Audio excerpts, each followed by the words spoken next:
Zip as they come up 1st and 10. Foles and the Jags come up now 1st and 10 at their own 25-yard line. They'll start out on the ground. It's Leonard Fournette. And he is met in his tracks behind the line of scrimmage. Plays like we just saw there. That's why they're up right now. And the defense, they're doing their job. Yeah, it starts with the guys up front. So when you talk with GMs who are putting together a team, a lot of them say we're going to build from the inside out because if you control the line of scrimmage. And I think the ball's out, but this will fortunately wind up out of bounds. So from the 39 now, they'll come up on a 1st and 10. Here's Foles. 5 yards on the catch there, brings up 2nd down. 2nd and 5 after the 5-yard completion on 1st down.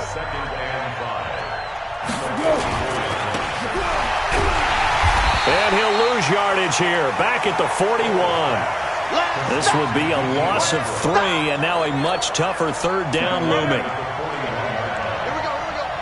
What's tight? Tight is right. What's tight? Tight is right. Here's a play fake as they set up to throw. And that will be incomplete. You can tell they were hoping for a flag there offensively. Several on the sideline motioning, hey, why not a penalty? Why not a penalty? What did you see? Yeah, I think you've got to let them play, and the officials are instructed. If there's contact coming from both sides, no flag. Let them fight it out. And forces 4th down.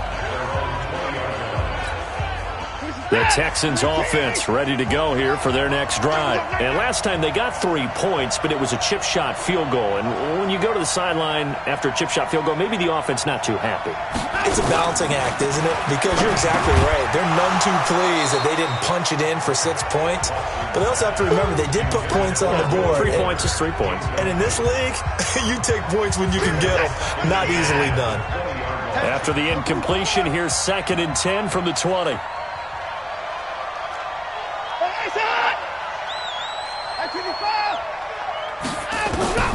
Throwing again is Watson. And it's knocked away and incomplete. The Pro Bowler DeAndre Hopkins, the intended receiver. And it's 3rd down. Now they face a 3rd and 10 after back-to-back incompletions. 44's Mike. 44's Mike. Check, check. Come on, baby.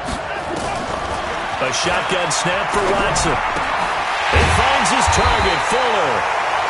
And they're able to get this one across the 35. His first catch.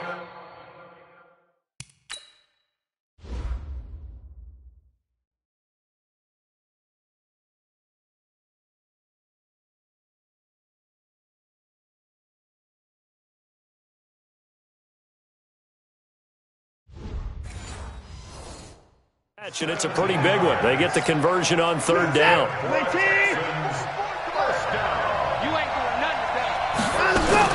On 1st down, it's Elliott. And he'll grab a gain of 5 out of this up to the 41-yard line.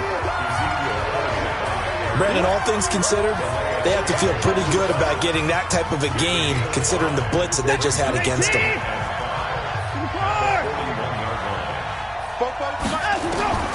From the 41, Watson, and an alley to run. 7 yards there and a 1st down. Well, he did a nice job keeping his eyes downfield, waiting for someone to get open. But once the pressure forced his eyes down to see the rush, it was time to make a break for it. Now this one to his running back out of the backfield. And he'll be brought down at the 48-yard line. Defense. And I know it's hard in live action, but you've got to keep your hands away from the face. That's a 15-yard penalty. You work on it all the time, making sure your target area is lower and trying to keep your hands away from the face mask so you don't get the big penalty. Give him a couple on the carry there. 2nd and 8. They tried a quick hitter inside, but that one was swallowed up because what they're hoping, those big defensive linemen will take the bait and move laterally and open up a crease that they can run through. Didn't happen on that play. From the 31, Watson. And that's going to be incomplete. Too tough to hold on to that one. It's 2nd down.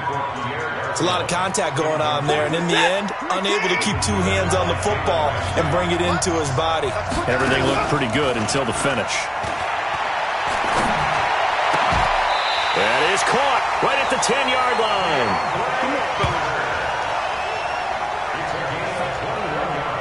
The goal for any offense versus a zone defense, find the holes where guys are available and put the ball on the receiver before any defender can step up and fill it. They did it well there. Perfectly executed crossing route. They'll try and run for it on 1st and goal. And he'll take this one in for a Texans touchdown. Ezekiel Elliott, his 9th touchdown of the season. And the Texans push further out in front. And there, the counter play proves successful for the touchdown. What typically makes a counter play in general successful, Charles? But what you're trying to do, Brandon, is to get the team moving in one direction, meaning the defense, get them going in one direction.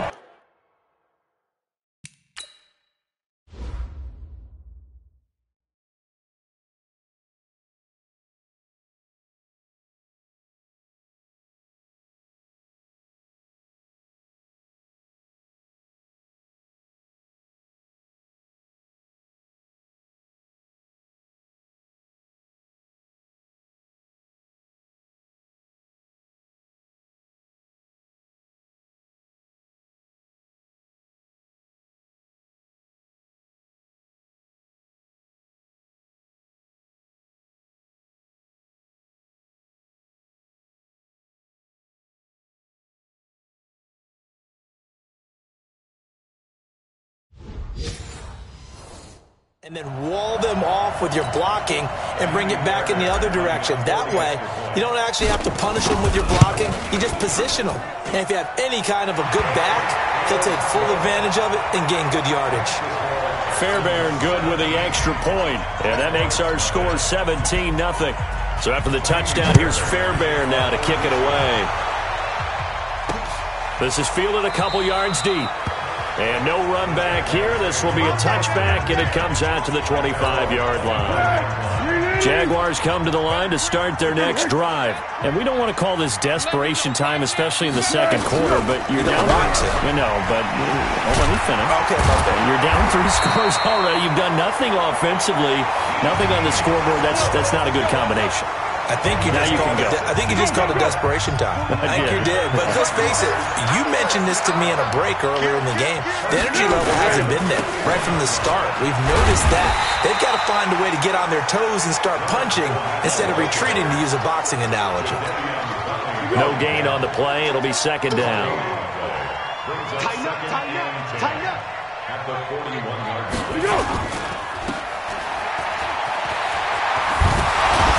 Taking it across midfield and inside the 45. It's a pickup of 17 and a 1st down. I like watching the wide receiver screen because it's a real teamwork play. Because guess what? The guy catching the ball, he'll get all the credit. But how about the people up to block in front of him, either fellow receivers or offensive linemen? That makes that play a really nice timing play, and sometimes it can break big. And he's going to get a solid gain of 9 before being brought down. 2nd and right at a yard. That last catch short of the marker by just a yard leaves him with a very manageable 2nd and 1. And the reinforcements come in as they're going to stop him behind the line. We all have habits. We can be somewhat predictable, and you know me pretty well on 2nd down and short. What I like to say. Play action. Yeah, without a doubt. I thought that was a great spot to call it. Instead, didn't go their way, did it? No, defense sold out for the run. Worked out well. They'll drop to throw. And that one drops incomplete as he got popped as he was throwing it.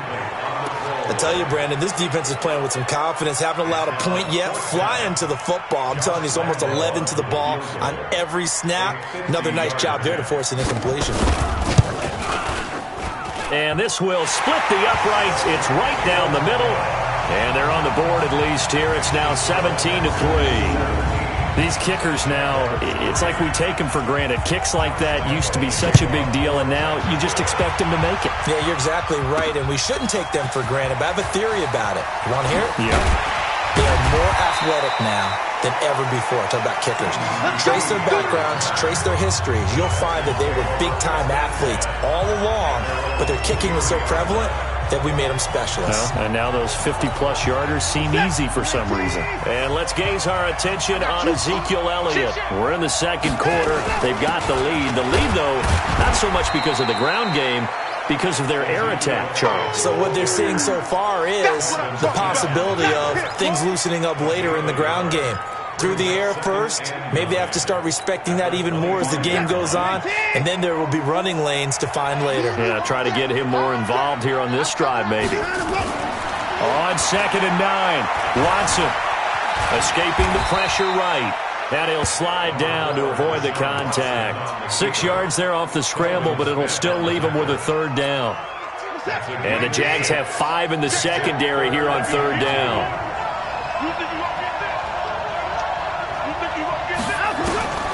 Out of the gun, Watson out to his left. And he'll avoid the tackle there with a slide. Give him 7 on the tuck and run, and it'll get him a new set of downs. So here's a 1st and 10 at the 38. 2 minutes remaining in this first half of football. Good work, boys. Let's go. Let's go.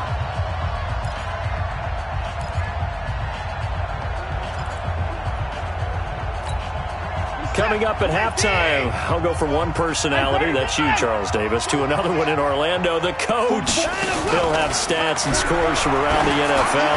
You and Jonathan Coachman, both larger than life. No doubt about it. But you're stuck with me in this booth, yes, and he's miles away and smiling. And happy.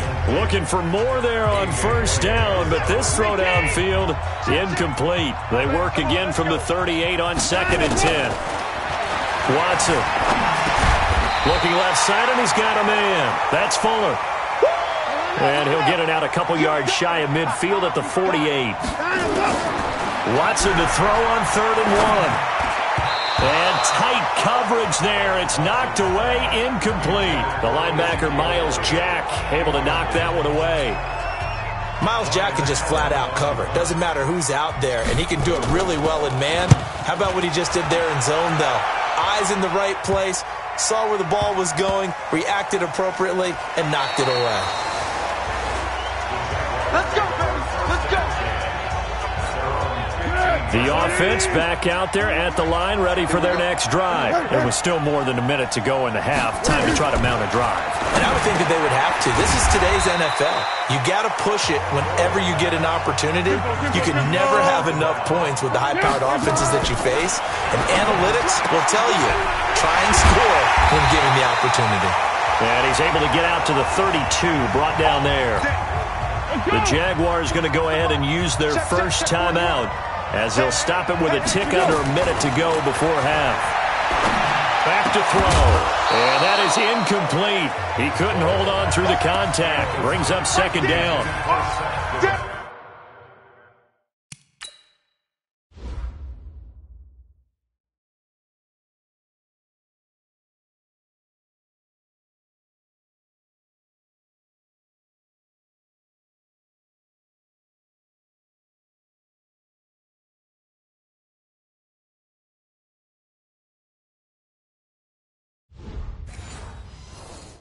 Some of the fans here don't seem too happy about what we've seen in this first half. No, not at all, and I understand why. They've looked lethargic, out of sync, and it shows on the scoreboard. Throwing again on 2nd and 10. Foles. They'll try and set up the screen. It's complete. Now the Jags will use the second of their timeouts as they get the stoppage with just under 50 seconds remaining in half number 1. These guys have punted 4 times already, and they're staring at a 5th, barring a conversion here on 3rd down. But when this ball's tipped and intercepted, Bernardrick McKinney, the linebacker, picks it. And, Brandon, this is a real nice job defensively of getting inside a quarterback's head and figuring out, okay, where's he going with the football? Because you can make an educated guess defensively, not all the time, but sometimes. And when you're right, you've got a decent chance of coming away with the football. Now a play fake here on 1st down. Flush to his right. And he gets this down inside the 35 before going out of bounds. He'll get 5 out of the scramble. It's second down. Okay, he's not going to get the first down, but this is still a nice job of buying some time and then running to get to the sideline and get out of bounds and avoid the big hit.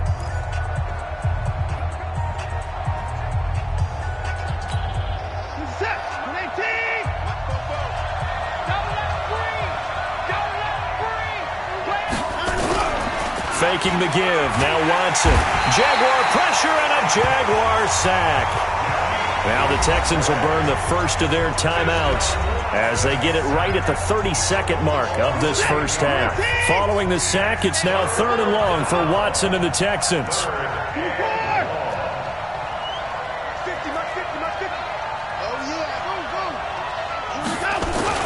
To throw is Watson. Throwing on 3rd and long. He's going to launch this thing way downfield. And he can't hang on to it. Nearly picked. He's known for his hands defensively. But instead it just brings up 4th down. You're down 2 touchdowns. You just know defensively you absolutely have to come up with a big play. That nearly was one right there. Looked over at the sideline immediately after the drop and just saw the dejection. They felt it. They thought he had it. Unfortunately, couldn't come up with it. Well, someone's going to be happy with that effort. You know who else is going to be happy? His defense. Absolutely.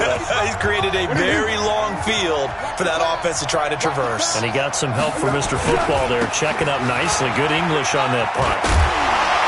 Pretty solid run here on first down. Almost picked up another first, but he appears to be a few inches short. 10 yards on the pickup there, and it'll be second down. Trying to get one more in here before the quarter breaks. So we have come to halftime in what's already a 2-touchdown game. As it's time now to send you back stateside to Orlando, Florida, and check in with Jonathan Coachman at our EA Sports Halftime Report. Coach. Okay, all right, Brandon. Thank you very much. Hi again, everyone. Let's get you caught up with what's going on around the NFL as we are officially into the second half of the season. We'll start by heading out west, State Farm Stadium in Glendale, where it was definitely a game with some intrigue, as you can see by the scoreline. Jimmy Garoppolo leading the way in the victory with 3 touchdown passes. Lastly, let's check on one final game for you. And you can see they are scoreless as they play the second quarter. In the game you're watching is Deshaun Watson, who is the star of the first half. His guys have a 2-touchdown lead as we hand it back over to Brandon Godden and Charles Davis.